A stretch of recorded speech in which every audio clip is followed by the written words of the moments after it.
We've got Saine. She's a Voice of America correspondent joining us this morning. Thank you so much for taking our time for NDTV. Cindy, you're all smiles right now. And I think the first reaction from America has been just a sign of relief that that long trying time of 5 days is over. You finally have a result. Give us the first few feelers of what it's looking like on the streets in America at the moment.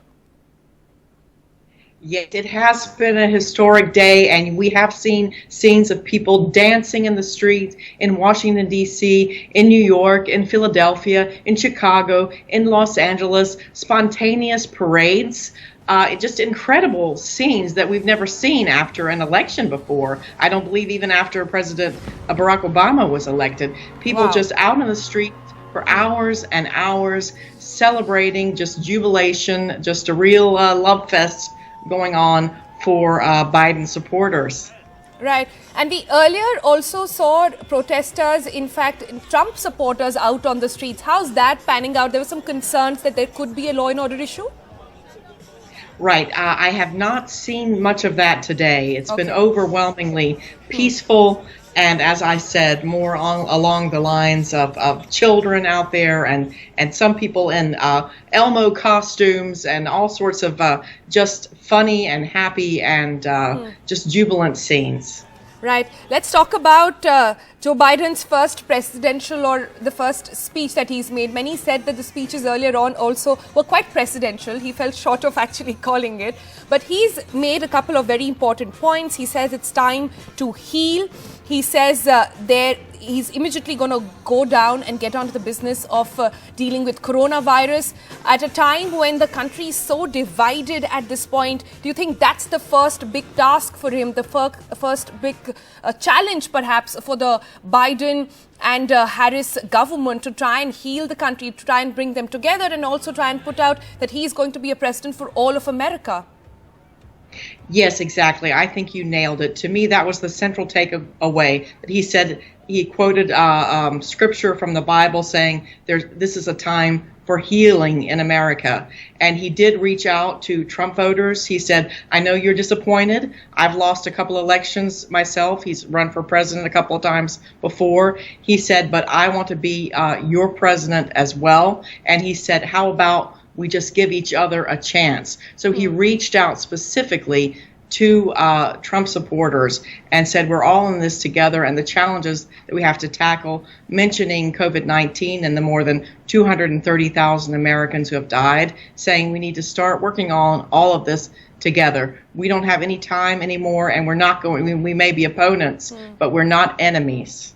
Right. He says that, and then we see a lot of people out on the streets without masks, even if that's to celebrate. So it's a bit of a concern at this point. But be that as it may, it's also, he's not going to take office for the next 74 days, right? And the next big concern is what happens and when, if at all, will Donald Trump concede defeat? Do we have any understanding of what's happening in the Trump camp, except the fact that he's playing golf? Right. Well, he's only had a couple of tweets this evening. We've not seen the president come out and make any on-camera statements or anything. And the tweets at this point have not been quite as fast and furious, but they are defiant. He is saying that he won 71 million votes, and he is saying that in some places in Pennsylvania that his observers were not allowed in to monitor the counting, which is not true. There were lawsuits and the observers were allowed in, but because of COVID, there was some dispute about how close they could actually get. But most independent observers are saying that these lawsuits are without merit and that it may just take a little time. We're hearing all sorts of things from within the Trump camp that the president may not concede, but I feel more and more the focus is shifting away from him and to Vice President-elect Biden. And as I'm sure you know, such as India's Prime Minister Modi has congratulated both Biden and Kamala Harris and other world leaders, the German Chancellor and the British Prime Minister. And it's just becoming more and more of a real thing that Joe Biden is going to be the 46th president of the United States. Right. But Cindy, every time Trump writes that he's going to fight it out, this is not over yet, do you think he enjoys the support of the Republican Party, or is this just sort of a delaying tactic and a fight that he's fighting alone at the moment? Right. I see a division within the party, whereas I would say most of the party elders at this point are rather quiet. The most fervent support is really coming from Trump loyalists and members of his own family. And we have had some people like Senator Mitt Romney who've come out and said it's un-American not to count the votes. We need to recognize the results of this election. And even from Fox News, which has been also very loyal to the president, you hear some saying, the president will be very important in the Republican Party for years to come. He needs to sort of accept this graciously and move on and play his future role. Some even saying that he could possibly run again in 4 years. So perhaps that's a bit of an effort to try to slowly get him to come to terms with the fact that this election has not gone his way. Right. But talking about his future course of action, the Senate race is not over yet, right? Is he expected to campaign for that? Do you think that could perhaps give us a sneak peek into what holds for him in the future in the party? I doubt seriously that he will campaign for the Senate. Mainly it has been his own campaign that he's been the most interested in. We will have some very interesting races. 2 Senate races have gone to runoffs in the southern state of Georgia, which usually leans heavily Republican. But right now, Joe Biden is still being counted out, and Joe Biden is in the lead. So right now, it looked at first like Republicans were going to keep control of the Senate. Now it looks like Democrats may have an outside chance of at least have a 50-50 tie.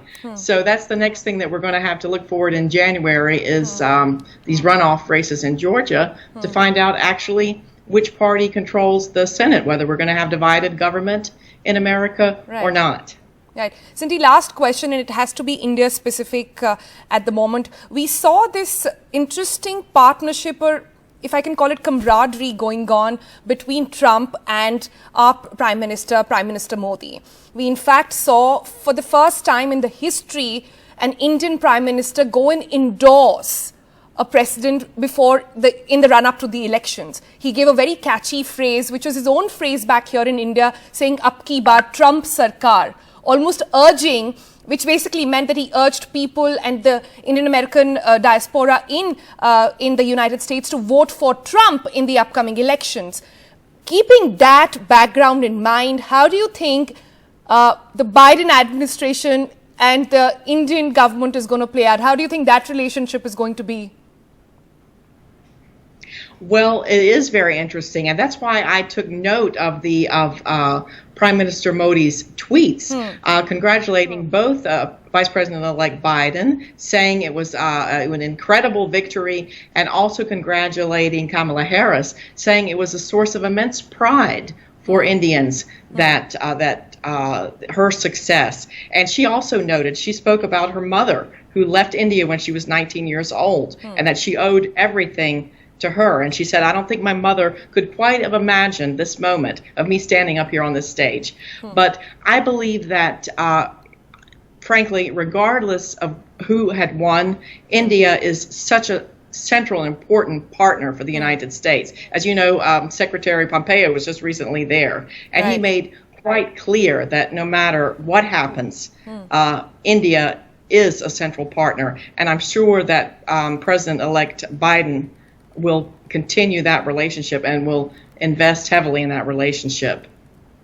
All right, Cindy, pleasure talking to you. Thank you so much. And congratulations to America to finally getting a president. It's been a long, Thank long you so much. wait. My pleasure to be with you.